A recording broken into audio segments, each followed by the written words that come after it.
श्रीमहाकालशनिमृत्युञ्जयस्तोत्रम्। ॐ ह्रीं श्रीकालरूपीं नमस्तेऽस्तु सर्वपापप्रणाशकः त्रिपुरस्य वधार्थाय शम्भुजाताय ते नमः। नमः कालशरीराय कालन्नुन्नाय ते नमः। कालहेतो नमस्तुभ्यं कालनन्दाय वै नमः। अखण्डदण्डमानाय त्वनाद्यन्ताय वै नमः। कालदेवाय कालाय कालकालाय ते नमः। निमेषादिमहाकल्प कालरूपं च भैरवं मृत्युञ्जयं महाकालं नमस्यामि शनैश्चरम्। दातारं सर्वभव्यानां भक्तानाम् अभयङ्करं मृत्युञ्जयं महाकालं नमस्यामि शनैश्चरम्। कर्तारं सर्वदुःखानां दुष्टानां भयवर्धनं मृत्युञ्जयं महाकालं नमस्यामि शनैश्चरम्। हर्तारं गृहजातानां फलानाम् अघकारिणां मृत्युञ्जयं महाकालं नमस्यामि शनैश्चरम्। सर्वेषामेव भूतानां सुखदं शान्तिमव्ययं मृत्युञ्जयं महाकालं नमस्यामि शनैश्चरम्। कारणं सुखदुःखानां भावाभावस्वरूपिणं मृत्युञ्जयं महाकालं नमस्यामि शनैश्चरम्। अकालमृत्युहरणम् अपमृत्युनिवारणं मृत्युञ्जयं महाकालं नमस्यामि शनैश्चरम्। कालरूपेण संसार भक्षयन्तं महाग्रहं मृत्युञ्जयं महाकालं नमस्यामि शनैश्चरम्। दुर्निरीक्ष्यं स्थूलरोमं भीषणं दीर्घलोचनं मृत्युञ्जयं महाकालं नमस्यामि शनैश्चरम्। ग्रहाणां ग्रहभूतं च सर्वग्रहनिवारणं मृत्युञ्जयं महाकालं नमस्यामि शनैश्चरम्। कालस्य वशगाः सर्वे न कालः कस्यचित् वशः तस्मात् त्वां कालपुरुषं प्रणतोऽस्मि शनैश्चरम्। कालदेव जगत्सर्वं काल एव विलीयते कालरूपं स्वयं शम्भुः कालात्मा ग्रहदेवतां। चण्डीशो रुद्रडाकिन्या क्रान्तः चण्डीश उच्यते विद्युदाकलितो नद्यां समारूढो रसाधिपः। चण्डीशः शुकसंयुक्तो जिह्व्या ललितः पुनः क्षतजस्तामशीशोऽभि स्थिरात्मा विद्युतयुतः। ॐ ह्रीं नमोऽन्तो मनुरित्येष शनितुष्टिकरः शिवे आद्यन्ते अष्टोत्तरशतं मनुमेकं जपेन्नरः। श्रीकालभैरवाष्टकं देवराजसेव्यमानपावनाङ्घ्रिपङ्कजं व्यालयज्ञसूत्रमिन्दुशेखरं कृपाकरं नारदादियोगिवृन्दवन्दितं दिगम्बरं काशिकापुराधिनाथकालभैरवं भजे। भानुकोटिभास्वरं भवाब्धितारकं परं नीलकण्ठमीप्सितार्थदायकं त्रिलोचनं कालकालमम्बुजाक्षमक्षशूलमक्षरं काशिकापुराधिनाथकालभैरवं भजे। शूलटङ्कपाशदण्डपाणिमादिकारणं श्यामकायमादिदेवमक्षरं निरामयं भीमविक्रमं प्रभुं विचित्रताण्डवप्रियं काशिकापुराधिनाथकालभैरवं भजे।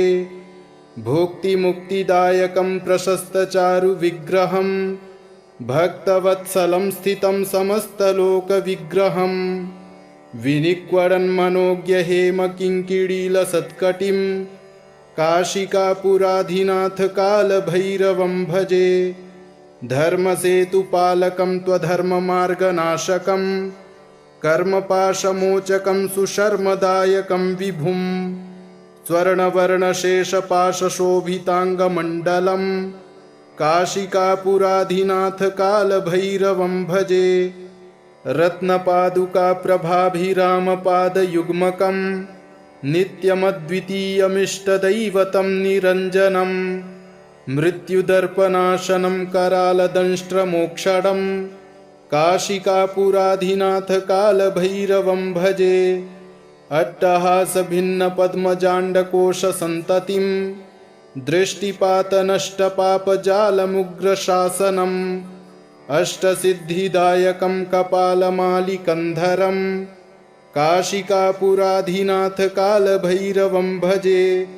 भूतसङ्घनायकं विशालकीर्तिदायकं काशीवासलोकपुण्यपापशोधकं विभुं नीतिमार्गकोविदं पुरातनं जगत्पतिं काशिकापुराधिनाथ कालभैरवं भजे। कालभैरवाष्टकं पठन्ति ये मनोहरं ज्ञानमुक्तिसाधनं विचित्रपुण्यवर्धनं शोकमोहदैन्यलोभकोपतापनाशनं ते प्रयान्ति कालभैरवाङ्घ्रिसन्निधिं ध्रुवम्। ॐ ह्रीं श्रीकालरूपीं नमस्तेऽस्तु सर्वपापप्रणाशकः त्रिपुरस्य वधार्थाय शम्भुजाताय ते नमः। नमः कालशरीराय कालन्नुन्नाय ते नमः। कालहेतो नमस्तुभ्यं कालनन्दाय वै नमः। अखण्डदण्डमानाय त्वनाद्यन्ताय वै नमः। कालदेवाय कालाय कालकालाय ते नमः। निमेषादिमहाकल्प कालरूपं च भैरवं मृत्युञ्जयं महाकालं नमस्यामि शनैश्चरं। दातारं सर्वभव्यानां भक्तानाम् अभयङ्करं मृत्युञ्जयं महाकालं नमस्यामि शनैश्चरं। कर्तारं सर्वदुःखानां दुष्टानां भयवर्धनं मृत्युञ्जयं महाकालं नमस्यामि शनैश्चरं। हर्तारं ग्रहजातानां फलानाम् अघकारिणां मृत्युञ्जयं महाकालं नमस्यामि शनैश्चरं।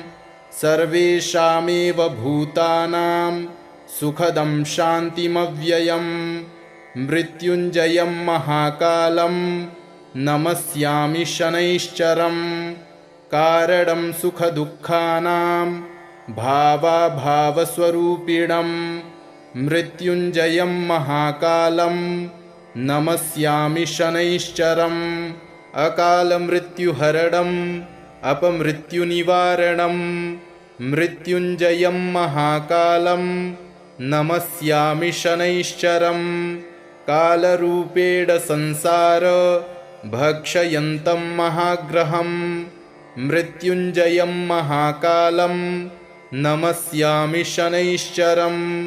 दुर्निरीक्ष्यं स्थूलरोमं भीषणं दीर्घलोचनं मृत्युञ्जयं महाकालं नमस्यामि शनैश्चरं।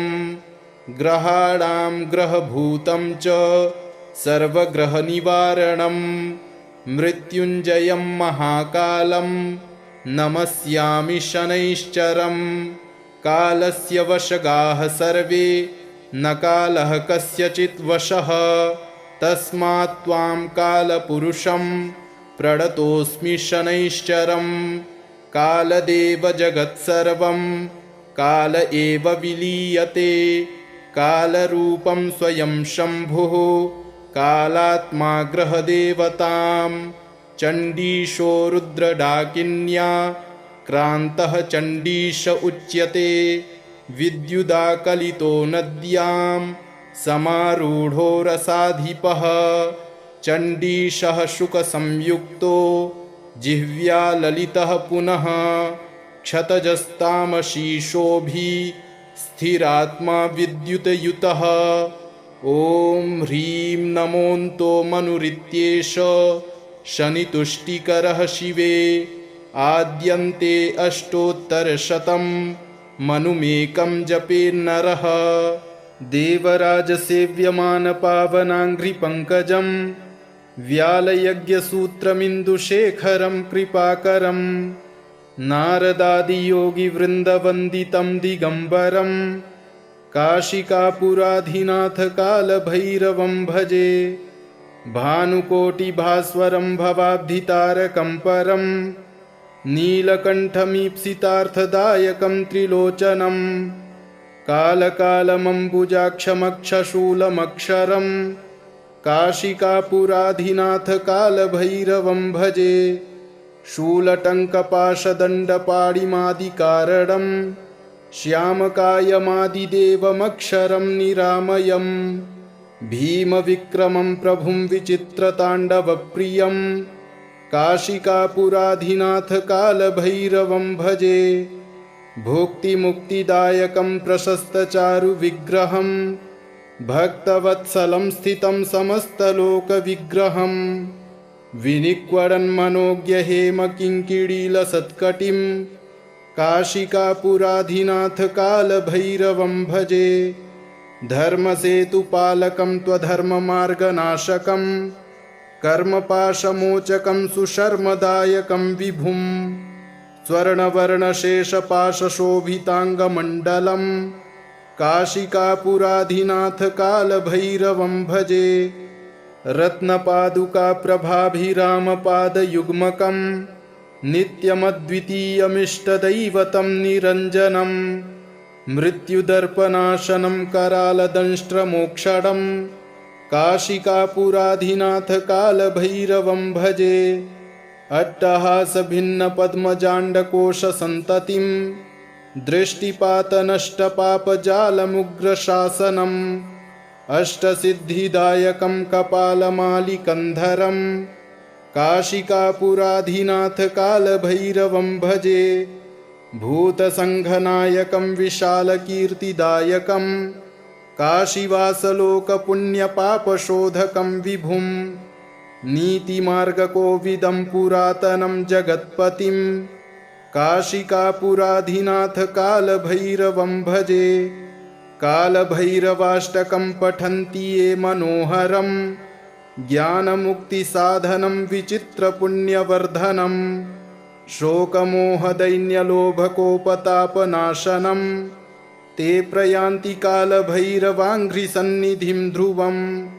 ॐ ह्रीं श्रीकालरूपीं नमस्तेऽस्तु सर्वपापप्रणाशकः त्रिपुरस्य वधार्थाय शम्भुजाताय ते नमः। नमः कालशरीराय कालन्नुन्नाय ते नमः।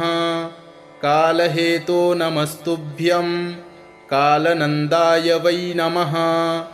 अखण्डदण्डमानाय त्वनाद्यन्ताय वै नमः। कालदेवाय कालाय कालकालाय ते नमः।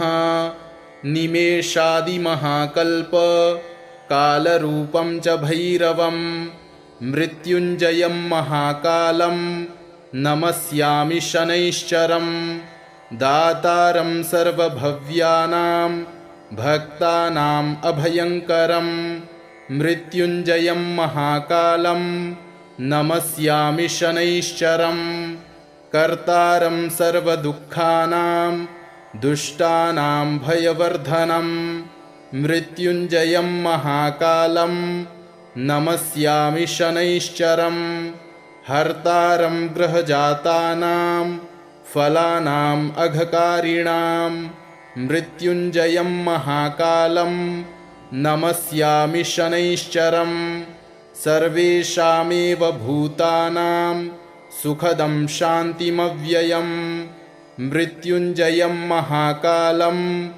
नमस्यामि शनैश्चरं कारणं सुखदुःखानां भावाभावस्वरूपिणं मृत्युञ्जयं महाकालं नमस्यामि शनैश्चरम् अकालमृत्युहरणम् अपमृत्युनिवारणम् मृत्युञ्जयं महाकालं नमस्यामि शनैश्चरम् कालरूपेण संसार भक्षयन्तं महाग्रहम् मृत्युञ्जयं महाकालं नमस्यामि शनैश्चरम् दुर्निरीक्ष्यं स्थूलरोमं भीषणं दीर्घलोचनं मृत्युञ्जयं महाकालं नमस्यामि शनैश्चरम् ग्रहाणां ग्रहभूतं च सर्वग्रहनिवारणं मृत्युञ्जयं महाकालं नमस्यामि शनैश्चरम् कालस्य वशगाः सर्वे न कालः कस्यचित् वशः तस्मात् त्वां कालपुरुषं प्रणतोऽस्मि शनैश्चरम् कालदेव जगत्सर्वं काल एव विलीयते कालरूपं स्वयं शम्भुः कालात्मा ग्रहदेवतां चण्डीशो रुद्रडाकिन्या क्रान्तः चण्डीश उच्यते विद्युदाकलितो नद्यां समारूढो रसाधिपः चण्डीशः शुकसंयुक्तो जिह्व्या ललितः पुनः क्षतजस्तामशीशोऽभि स्थिरात्मा विद्युतयुतः ॐ ह्रीं नमोऽन्तो मनुरित्येष शनितुष्टिकरः शिवे आद्यन्ते अष्टोत्तरशतं मनुमेकं जपेन्नरः देवराजसेव्यमानपावनाङ्घ्रिपङ्कजं व्यालयज्ञसूत्रमिन्दुशेखरं कृपाकरं नारदादियोगिवृन्दवन्दितं दिगम्बरं काशिकापुराधिनाथकालभैरवं भजे भानुकोटिभास्वरं भवाब्धितारकं परं नीलकण्ठमीप्सितार्थदायकं त्रिलोचनं कालकालमम्बुजाक्षमक्षशूलमक्षरं काशिकापुराधिनाथकालभैरवं भजे शूलटङ्कपाशदण्डपाणिमादिकारणं श्यामकायमादिदेवमक्षरं निरामयं भीमविक्रमं प्रभुं विचित्रताण्डवप्रियं काशिकापुराधिनाथकालभैरवं भजे भुक्तिमुक्तिदायकं प्रशस्तचारुविग्रहं भक्तवत्सलं स्थितं समस्तलोकविग्रहं विनिक्वडन्मनोज्ञहेमकिङ्किणीलसत्कटिं काशिकापुराधिनाथकालभैरवं भजे धर्मसेतुपालकं त्वधर्ममार्गनाशकं कर्मपाशमोचकं सुशर्मदायकं विभुं स्वर्णवर्णशेषपाशशोभिताङ्गमण्डलं काशिकापुराधिनाथकालभैरवं भजे रत्नपादुकाप्रभाभिरामपादयुग्मकं नित्यमद्वितीयमिष्टदैवतं निरञ्जनं मृत्युदर्पनाशनं करालदंष्ट्रमोक्षणं काशिकापुराधिनाथकालभैरवं भजे अट्टहासभिन्नपद्मजाण्डकोशसन्ततिं दृष्टिपातनष्टपापजालमुग्रशासनम् अष्टसिद्धिदायकं कपालमालिकन्धरं काशिकापुराधिनाथकालभैरवं भजे भूतसङ्घनायकं विशालकीर्तिदायकं काशीवासलोकपुण्यपापशोधकं विभुं नीतिमार्गकोविदं पुरातनं जगत्पतिं काशिकापुराधिनाथकालभैरवं भजे कालभैरवाष्टकं पठन्ति ये मनोहरं ज्ञानमुक्तिसाधनं विचित्रपुण्यवर्धनं शोकमोहदैन्यलोभकोपतापनाशनं ते प्रयान्ति कालभैरवाङ्घ्रिसन्निधिं ध्रुवम् ॐ ह्रीं श्रीकालरूपीं नमस्तेऽस्तु सर्वपापप्रणाशकः त्रिपुरस्य वधार्थाय शम्भुजाताय ते नमः। नमः कालशरीराय कालन्नुन्नाय ते नमः। कालहेतो नमस्तुभ्यं कालनन्दाय वै नमः। अखण्डदण्डमानाय त्वनाद्यन्ताय वै नमः। कालदेवाय कालाय कालकालाय ते नमः।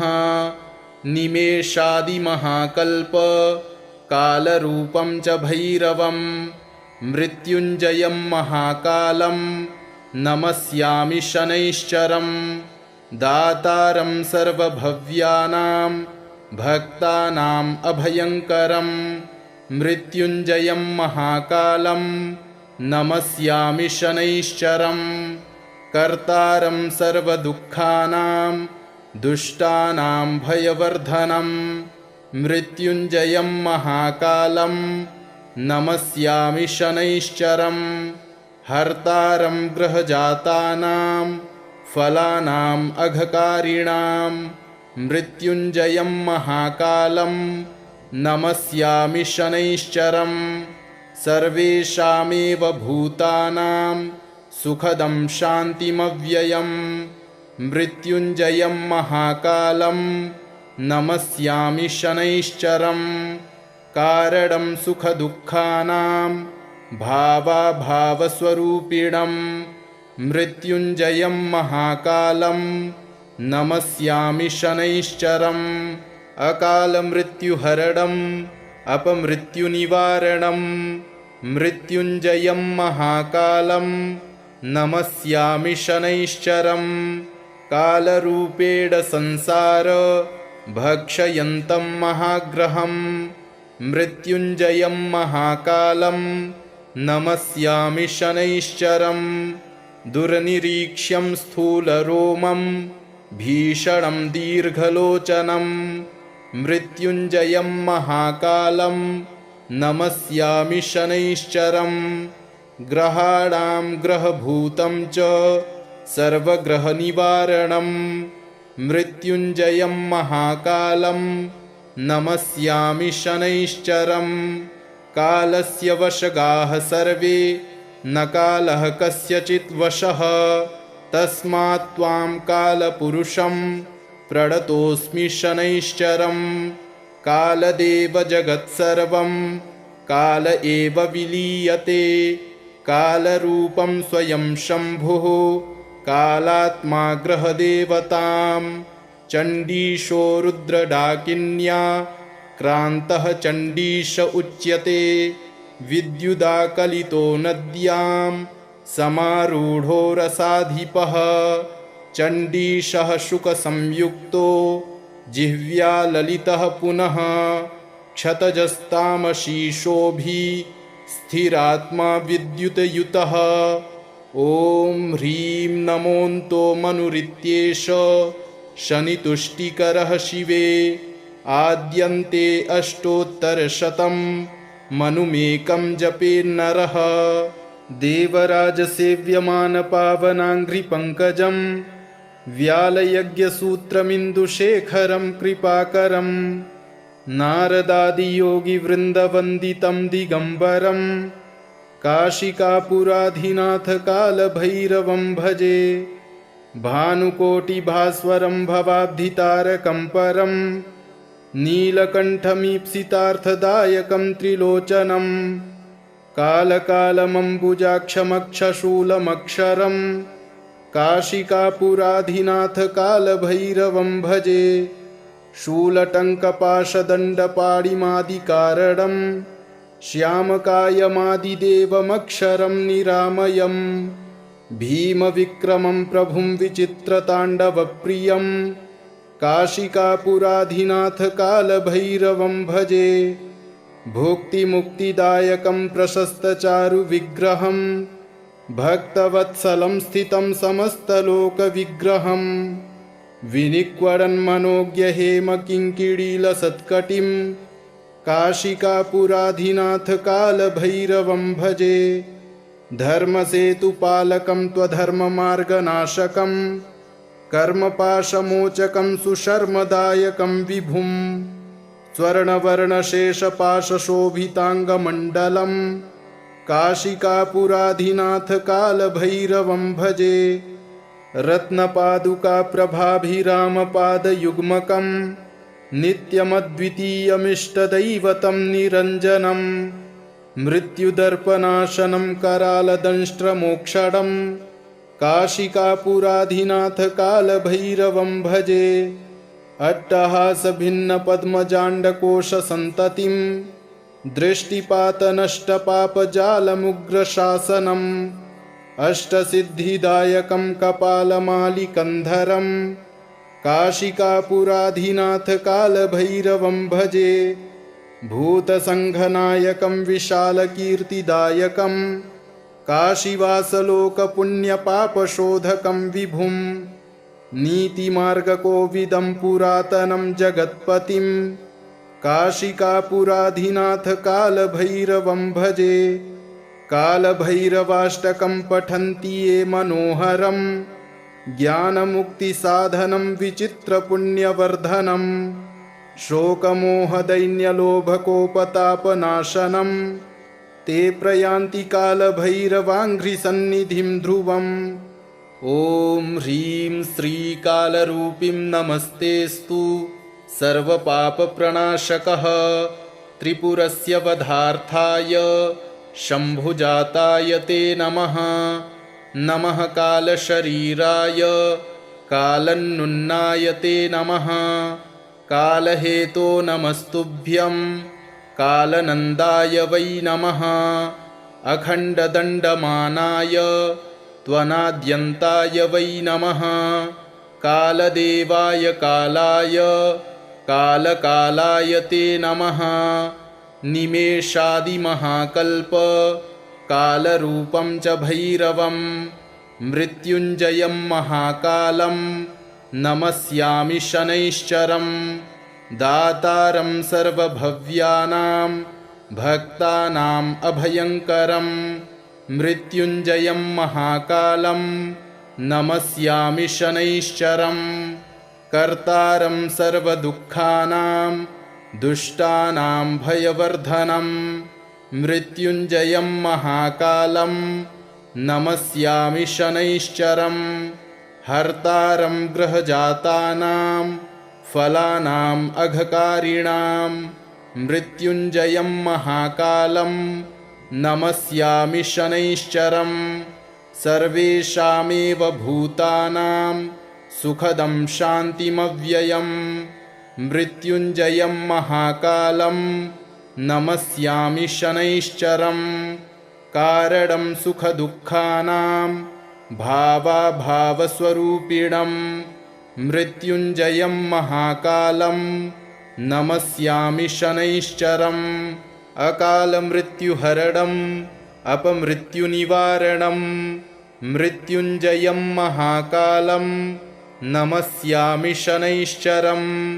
कालरूपेण संसार भक्षयन्तं महाग्रहं मृत्युञ्जयं महाकालं नमस्यामि शनैश्चरं।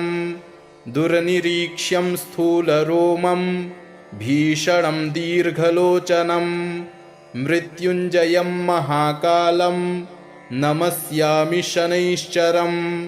ग्रहाणां ग्रहभूतं च सर्वग्रहनिवारणं मृत्युञ्जयं महाकालं नमस्यामि शनैश्चरं। कालस्य वशगाः सर्वे न कालः कस्यचित् वशः तस्मात् त्वां कालपुरुषं प्रणतोऽस्मि शनैश्चरं। कालदेव जगत्सर्वं काल एव विलीयते कालरूपं स्वयं शम्भुः कालात्मा ग्रहदेवतां। चण्डीशो रुद्रडाकिन्या क्रान्तः चण्डीश उच्यते विद्युदाकलितो नद्यां समारूढो रसाधिपः। चण्डीशः शुकसंयुक्तो जिह्व्या ललितः पुनः क्षतजस्तामशीशोभिः स्थिरात्मा विद्युतयुतः। ॐ ह्रीं नमोऽन्तो मनुरित्येष शनितुष्टिकरः शिवे आद्यन्ते अष्टोत्तरशतं मनुमेकं जपेन्नरः देवराजसेव्यमानपावनाङ्घ्रिपङ्कजं व्यालयज्ञसूत्रमिन्दुशेखरं कृपाकरं नारदादियोगिवृन्दवन्दितं दिगम्बरं काशिकापुराधिनाथकालभैरवं भजे भानुकोटिभास्वरं भवाब्धितारकं परं नीलकण्ठमीप्सितार्थदायकं त्रिलोचनं कालकालमम्बुजाक्षमक्षशूलमक्षरं काशिकापुराधिनाथकालभैरवं भजे शूलटङ्कपाशदण्डपाणिमादिकारणं श्यामकायमादिदेवमक्षरं निरामयं